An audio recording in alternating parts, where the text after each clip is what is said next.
నమస్తే, welcome to I news. నేను Sonia. Artificial intelligence ఇప్పుడు ప్రపంచాన్ని శాసిస్తున్న టెక్నాలజీ.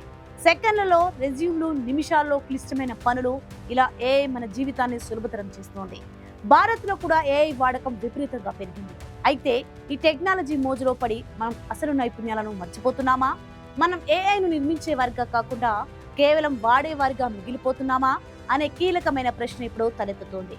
రాబోయే కొన్నేళ్లలో భారత్లో లక్షలాది ఏఐ ఉద్యోగాలకు ఖాళీలు ఏర్పడతాయని నివేదికలు చెబుతుంటే, మరోవైపు ఆ ఉద్యోగాలను భర్తీ చేసే నైపుణ్యం మన యువతలో కొరవడుతోందని తాజా సర్వేలు హెచ్చరిస్తున్నాయి.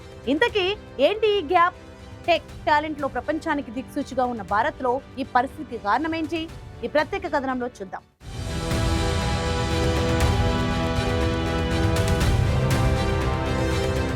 ఒకవైపు ఏఐ టూల్స్ తో అద్భుతాలు సృష్టిస్తున్నామనే ఆనందం, మరోవైపు అసలైన నైపుణ్యానికి మనం తప్పుడు దారిలో వెళ్తున్నామా అనే ఆందోళన.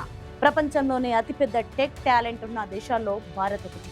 విబాక్స్ ఇండియా స్కిల్స్ రిపోర్ట్ 2025 ప్రకారం ఇప్పటికే మన దేశంలో 4,16,000 మందికి పైగా ఏఐ నిపుణులు ఉన్నారు. 2026 నాటికి సంఖ్య 10 లక్షలకు చేరుతుందని అంచనా. అయితే నాణేనికి మరోవైపు కూడా ఉంది.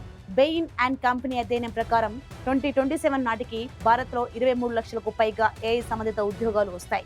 కానీ ఆందోళన కలిగించే విషయం ఏమిటంటే, నైపుణ్యాలు మరియు వ్యూహాత్మక అవగాహన మధ్య పెరుగుతున్న అంతరం కారణంగా అందులో దాదాపు 10 లక్షల ఉద్యోగాలు భర్తీ కాకుండా మిగిలిపోయే ప్రమాదం ఉంది. ఎందుకు ఈ అంతరం? మన విద్యా వ్యవస్థలు ఇప్పటికీ పాత పద్ధతుల్లోనే వాడుకలో లేని ఉద్యోగాలకు అవసరమైన ప్రతిభను ఉత్పత్తి చేస్తున్నాయి. ముఖ్యంగా జనరేటివ్ ఏఐ వంటి వేగంగా అభివృద్ధి చెందుతున్న రంగాలలో ప్రతి 10 ఉద్యోగాలకు కేవలం ఒక్క అర్హత కలిగిన అభ్యర్థి మాత్రమే దొరుకుతున్నాడు.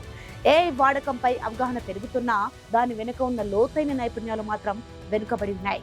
ఫైనాన్షియల్ ఇయర్ 24-25లో భారత శ్రామిక శక్తిలో 50% మందికి ఎలాంటి శిక్షణ అందలేదంటే పరిస్థితిని అర్థం చేసుకోవచ్చు.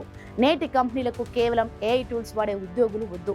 వారికి ఏఐ మోడల్స్ను ఎలా నిర్మించాలి, వాటిని ఎలా మెరుగుపరచాలి, నైతికంగా ఎలా ఆలోచించాలి, వ్యాపార వ్యూహాలకు ఎలా అనుసంధానించాలి అని తెలిసిన క్రాస్ ఫంక్షనల్ నిపుణులు కావాలి. ఉదాహరణకు బ్యాంకింగ్ రంగంలో ఒక AI product manager machine learning, complaints, customer behaviour వంటి అంశాలపై పట్టు కలిగి ఉండాలి. మనం గుర్తుంచుకోవాల్సింది ఒక్కటే, డేటా సైన్స్ రంగాన్ని ఏఐ భర్తీ చేయడం లేదు, దానికి కొత్త నిర్వచనం ఇస్తోంది. కాబట్టి మన యువత మన వ్యవస్థలు ఆలోచన విధానంలో మార్పు తీసుకురావాలి.